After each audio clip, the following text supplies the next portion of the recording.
கர்த்தாதி கர்த்தருடைய நாமத்தினாலே உங்களை வாழ்த்துகிறேன். வேதம் என் மன மகிழ்ச்சி. 2 ராஜாக்களின் புத்தகம் 15ஆம் அதிகாரத்தின் முதல் பகுதியை அன்றைக்கு நாம் பார்த்திருந்தோம். அதிலே உசியா ராஜாவை குறித்து நாம் பார்த்தோம். இன்றைக்கு 2ஆம் பகுதி. இந்த முதல் பகுதியிலே உசியா ராஜா அவர் இஸ்ரவேல் தேசம் பிளவுபட்டு இஸ்ரவேல் யூதா என்று வந்ததுல யூதாவின் ராஜாவாய் வருகிறார் உசியா ராஜா. அவருடைய இன்னொரு பெயர் அசரியா. அந்த ராஜா கிட்டத்தட்ட 52 வருடம் அரசாளுகிறார். உசியா ராஜா 52 வருஷம். அசரியா அவரோட இன்னொரு பேர். 52 years, long years. 52 years வேலை செய்யறதுனால, ஆட்சி செய்யறதுனால இஸ்ரவேலிலே பல ராஜாக்கள் வந்து போய்கொண்டே இருக்கிறார்கள். இந்த 15ஆம் அதிகாரத்தின் 2வது பகுதி இஸ்ரவேலிலே வந்த பல ராஜாக்களை குறித்து ஒன்றன் பின் ஒன்றாய் குறுகிய காலத்தில் வந்து அவர்கள் மற்ற நபரால் கொலை செய்யப்பட்டு வருகின்ற காரியங்கள் தான் இருக்கிறது.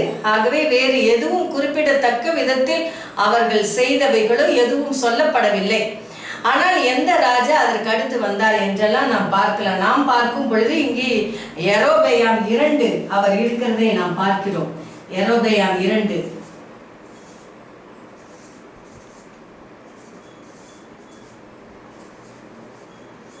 யெரொபெயாம் 2 இருக்கிறார். இப்ப யெரொபெயாம் 2க்கு பிறகு அவருடைய குமாரன் சகரியா ராஜாவாகிறார். சகரியா மறந்துடாதீங்க, இங்க அசரியா, இங்க சகரியா. இந்த சகரியா 6 months 6 மாதங்கள் தான் ஆட்சியில் இருக்கிறார். சகரியா இவர் யெரொபெயாம் 2னுடைய மகன் சகரியா. அதற்கு பிறகு இந்த சகரியாவை சல்லும் என்பவன் கொலை செய்து விடுகிறான். சல்லும் இவரை கொலை செய்து விடுகிறார். கொலை செய்துவிட்டு இவர் ஆட்சிக்கு வருகிறார். இந்த சல்லும் ஆட்சிக்கு வந்து இவர் கொலை செஞ்சு ஆட்சிக்கு வந்தாலுமே ஒரே 1 மாதம் தான் இவர் ஆட்சி செய்கிறார். 1 month. இந்த சல்லுமுக்கு பிறகு யார் வர்றாங்க அப்படின்னு சொன்னா மெனாகேம்.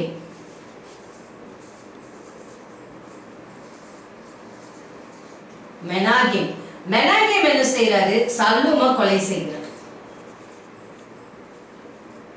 கொலை செய்துவிட்டு மெனாகேம் இஸ்ரவேலில் ராஜாவாகி 10 years 10 வருடங்கள் இருக்கிறார்.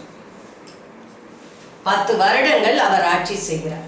பிறகு இந்த மெனாகேமை பத்தி வேதம் என்ன சொல்லுகிறது என்றால் 15ஆம் அதிகாரம் 17ஆம் வசனத்துல நீங்க வாசிச்சு பாருங்க. இந்த சல்லூமை குறித்து 15ஆம் அதிகாரம் 13ஆம் வசனம் சொல்லுகிறது.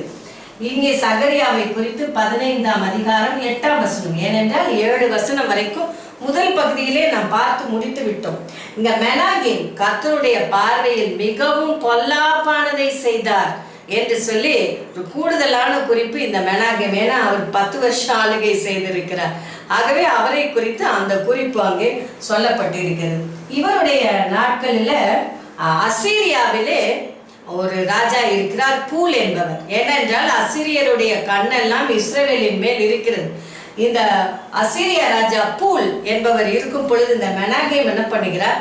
தன்னுடைய நாட்களிலே அவர் இஸ்ரவேலை பிடித்து விடக்கூடாது என்பதற்காக அவருக்கு ஒரு 1000 தாளந்து வெள்ளியை கொடுத்து சரி கட்டி தன்னுடைய ஆட்சியை அவர் தக்க வைத்துக் கொள்கிறதை பார்க்கிறோம். இந்த மெனாகேமுக்கு பிறகு என்ன நடக்குதுன்னா மெனாகேமுடைய மகன் ஆட்சிக்கு வருகிறார். மெனாகேமுடைய மகன், அவர் பெயர் பெக்காகியா.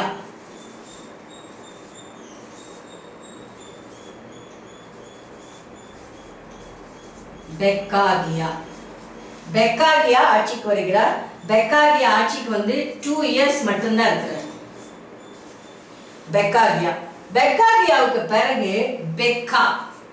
பேரை மாத்திராதீங்க, மறந்துடாதீங்க. இதுல பாதி பேர் தான் பெக்காகியா, இங்க பெக்கா. இந்த பெக்கா வந்து 20 வருஷம் ஆட்சி செய்கிறார். 20 வருஷம் ஆட்சி செய்யும் பொழுது இவருடைய காலத்தில் அசீரியாவின் ராஜாவாயிருந்த திகிலாத் பிலேசர் வந்து பல பட்டணங்களையும் அங்குள்ள நபர்களையும் சிறைப்படுத்தி கொண்டு போகிறார். அசீரியர்கள் இஸ்ரவேலரை ஒரே தடவையிலே பிடித்து கொண்டு போகவில்லை, கொஞ்சம் கொஞ்சமாக. சில பட்டணங்களை அவர்கள் பிடித்து கொள்கிறார்கள் அசீரியர்கள். அங்கு இருந்தவர்களும் சிறைப்பிடித்து கொண்டு போகப்படுகிறார்கள். இதுதான் இந்த 15ஆம் அதிகாரத்துல சொல்லப்படுகிறது. இஸ்ரவேலின் ராஜாக்கள் பாருங்க எத்தனை பேர் வந்துட்டாங்க. யெரொபெயாம் 2க்கு பிறகு 1 2 3 4 5 5 ராஜாக்கள் வந்துட்டாங்க. இங்க உசியா 52 வருஷம் ஆளுகை செய்கிறார். இப்போ இங்க பெக்கா வந்த பிறகு என்ன நடக்குதுன்னா, உசியா ராஜா 52 வருஷம் ஆட்சிக்கு பிறகு அவருக்கு பின்னால அவருடைய மகன் யோதாம் ஆட்சிக்கு வருகிறார். யோதாம் ஆட்சிக்கு வருகிறார். அவருக்கு பின்பதாக அவருடைய மகன் ஆகாஸ் ஆட்சிக்கு வருகிறார் யூதாவில். இஸ்ரவேலில் தொடர்ந்து இத்தனை ராஜாக்கள் வருகிறார்கள். அவர்களுக்கு பிறகு இங்கே யோதாம் வருகிறார் யூதாவின் ராஜாவாக. அவருடைய மகன் ஆகாஸ் ராஜாவாக வருகிறார். இதுதான் 2 ராஜாக்களின் புத்தகம் 15ஆம் அதிகாரத்தில் சொல்லப்பட்டிருக்கிறது. 16ஆம் அதிகாரத்தில் அடுத்த ராஜாக்களின் வரிசையில ஆகாசை குறித்து, ஆகாசுடைய மகனை குறித்து நாம் சிந்திக்க இருக்கிறோம். அதை அடுத்த எபிசோட்ல நாம பார்ப்போம். பாருங்க, ஒருவர் கொலை செய்கிறார், ஒரு அடுத்த ஆட்சிக்கு வருகிறார், அவரை இவர் கொலை செய்கிறார். எஸ், பட்டயத்தை எடுக்கிறவன் பட்டயத்தினால் மடிவான். மனுஷன் எதை விதைக்கிறானோ அதையே அறுவடை செய்கிறான். ஆகவே நாம் அறுவடை செய்கிறதுல மிகவும் விதைக்கிறதுல மிகவும் கவனம் உள்ளவர்களாய் இருக்க வேண்டும். ஆவிக்குரியவர்களாய் ஆவிக்கென்று விதைத்தால் நித்திய ஜீவனை அறுப்போம். மாம்சத்திற்குரியவர்களாய் மாம்சத்திற்கென்று விதைத்தால் அழிவை அறுப்போம் என்று வேதம் சொல்லுகிறது. ஆகவே நாம் எதை விதைக்கிறோம் என்பதிலே கவனம் உள்ளவர்களாய் இருந்து நல்ல அறுவடைக்கு காத்திருக்கிறவர்களாய் மாற கர்த்தர் நமக்கு உதவி செய்வாராக. எங்கள் நல்ல தகப்பனே, உமக்கு நன்றி செலுத்துகிறோம். கர்த்தருடைய பார்வையில் பொல்லாப்பானதை செய்த இஸ்ரவேலின் ராஜாக்களை பார்க்கிறோம் சுவாமி. எங்களுக்கு எச்சரிப்பாகவே அவர்கள் இருக்கின்றார்கள். ஒருவரை ஒருவர் கொலை செய்து மாறி மாறி ஆட்சிக்கு வந்து மனுஷன் எதை விதைக்கிறானோ அதை அறுப்பான் என்கிற பாடத்தை எங்களுக்கு கற்றுக் கொடுத்து கொண்டே இருக்கிறார்கள். எங்களுடைய வாழ்க்கையிலும் நாங்கள் விதைக்கிறதில் கவனம் உள்ளவர்களாய் இருக்க ஆசீர்வாதமான அறுவடையை பெற்றுக்கொள்ள கிருபை தாரும். இயேசுவின் நாமத்தில் ஜெபிக்கிறேன் நல்ல பிதாவே. ஆமென், ஆமென். God bless you. கர்த்தர் உங்களை ஆசீர்வதிப்பாராக. ஆமென்.